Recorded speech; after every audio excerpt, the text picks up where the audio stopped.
Thank you, Mr. Speaker. Mr. Speaker, ask unanimous consent pursuant to Rule 22 to mention other legislation in my debate in case I accidentally do that. Without objection, the gentleman may mention other legislation and during his debate accidentally. Thank you, Mr. Speaker. And what I'd like to do today, Mr. Speaker, is just walk through some of the practical effects of what House Bill 277 does. And I think everybody in the body knows that I'm adamantly opposed to this bill, and I think for the practical reasons that I'm going to talk to you about today.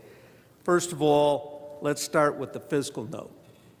If you look at the fiscal note that was put on the desk, which is the real fiscal note for this bill, because the savings associated with the expansion of Medicaid and the savings associated with the old program that we used to run, which I like to call the County Indigent, CAT Fund, Department of Health and Welfare, Supreme Court, Idaho Department of Corrections Insurance Fund, which was a horrible insurance company because it ran at about 26% overhead.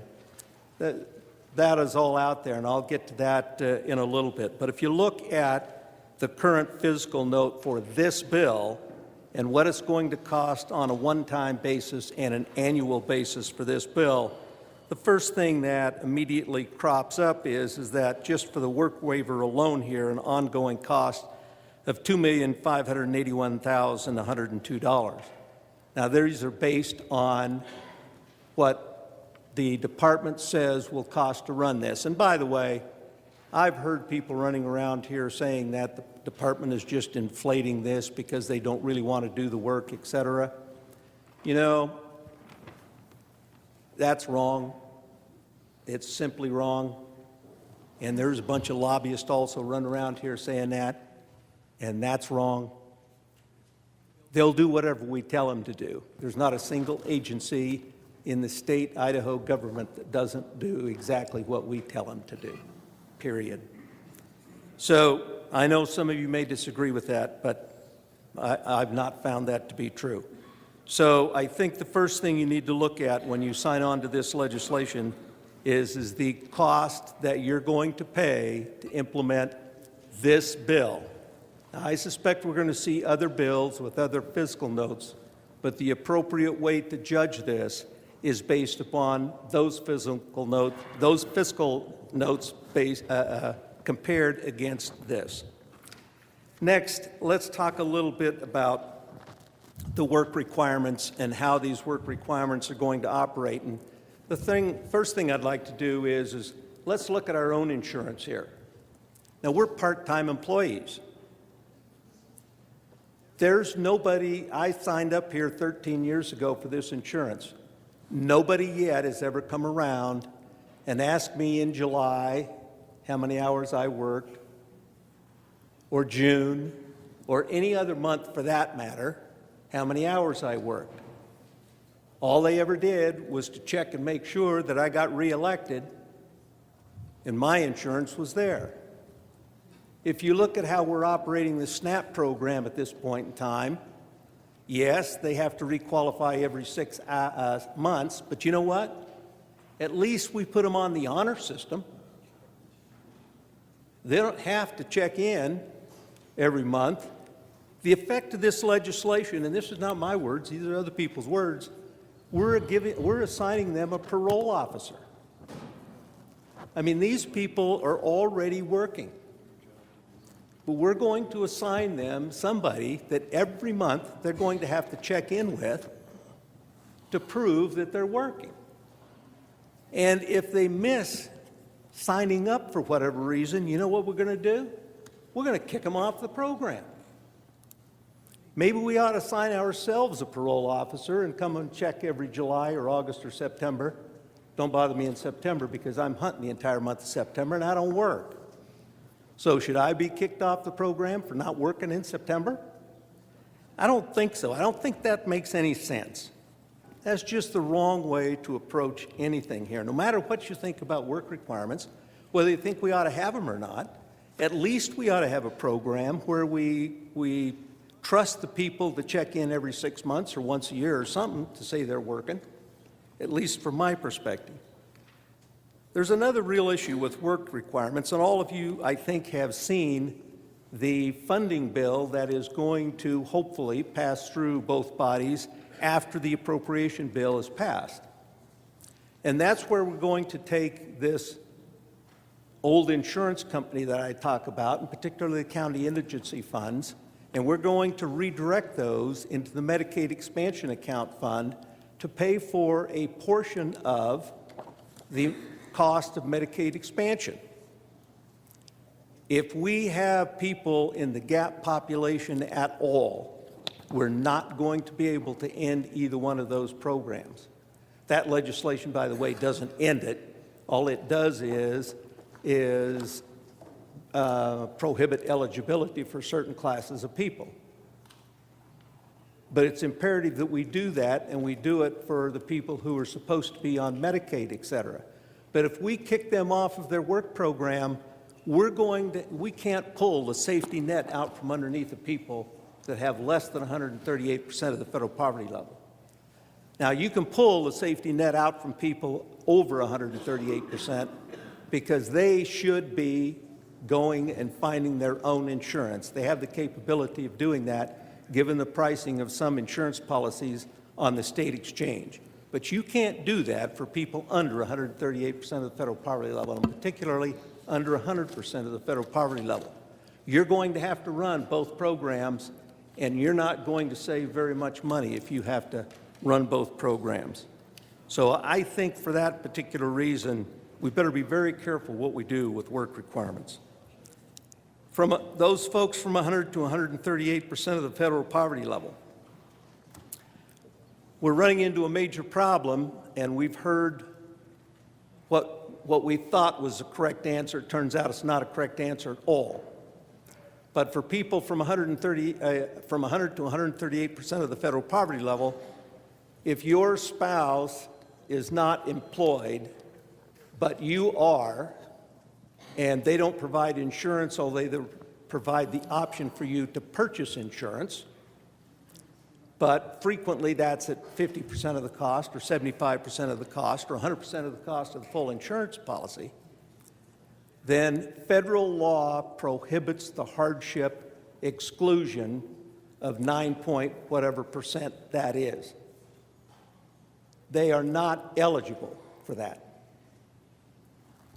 There is a prohibition in federal law that doesn't allow that. So that was incorrect information. So what we're going to do is we're going to have a group of people out there from 100 to 138% that will not qualify, and we're again going to contribute to the gap population. So I think that this issue of forcing people onto the state exchange from 100 to 138%, we had better be careful with. There's another issue there also, and I've checked with several sources. And in my own experience as a practitioner of medicine, I always got reimbursed just about half from Medicaid as to what Blue Cross would pay. In checking with various entities at this point in time, you can treat patients on Medicaid for, you name the disease process and however long it's going to take, whether it's a long car wreck, whether it's a cancer, or whatever it is, but you can treat people on Medicaid for total medical expenditures for any disease process somewhere between 30 and 40% cheaper than you can on commercial insurance policies. So it's no doggone wonder that the hospitals want to keep you on commercial insurance, and a whole bunch of other people want to keep people on commercial insurance. The fact is, it's a lot cheaper to treat people on Medicaid. And you know what? You get to go to the same docs, you get to go to the same hospitals, you get to go to the same cancer doctors or any other specialty doctors, particularly the specialty care is the same. There's a lot of primary care providers that do limit it, but the specialty docs principally don't do that. Let's talk about the family planning one. This is the one that I am amazed at. This idea that you have to have for family planning services, that you have to have a referral to go to your OBGYN physician if you're a female. I can't imagine that a single female in this body would tolerate that. So you get pregnant and you have to get a referral to go to your OB doctor? And I checked, and yeah, you do. Also, you're going to have to get a referral to go to the public health district. I checked on that, and you are. Because remember, it says services and supplies. So if you're in some assigned to a patient-centered medical home, you're not going to be able to go to the public health district to get family planning services or supplies. You're not going to be able to go to your OB doctor to get family planning services and supplies. And for all of you that don't like abortion, and I don't know anybody that does, okay, a lot of primary care people don't carry particularly IUDs and LARCs for the plain and simple reason they have a shelf life. And you're going to wind up with more unintended pregnancies. The quickest way to make abortion go away is to make unintended pregnancies go away. So you're going to wind up, in my opinion, by increasing that aspect of it. And for anybody, you know, we've always sat here and we talked about you ought to have patient choice for doctors. You're just prohibiting patient choice for doctors here, in my opinion. And that will be a real effect. The next issue that I have is with the tribal exemption. There is no statute in federal law anywhere that prevents states from including tribal members in work requirements. As a matter of fact, Maine and Wisconsin, both states, have approved waivers that incorporate the tribes into those waivers, and they're treated the same as anybody else. The fact is that the way we've got this worded here, a non-tribal spouse is exempted. Same-sex couples are exempted. We're treating tribes completely differently. That's wrong. That shouldn't happen. Lastly, with respect to the 90-day, 30-day retroeligibility provision, Mr. Speaker, that's fine, and I don't have a problem with that, providing there's no prohibition or there's no issue with eligibility. But we've got 2 or 3 things here that affect eligibility, and if we're going to affect eligibility, then in my opinion, we should leave the 90-day retroeligibility factor there.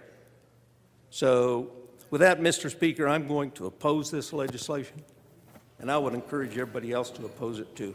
Thank you.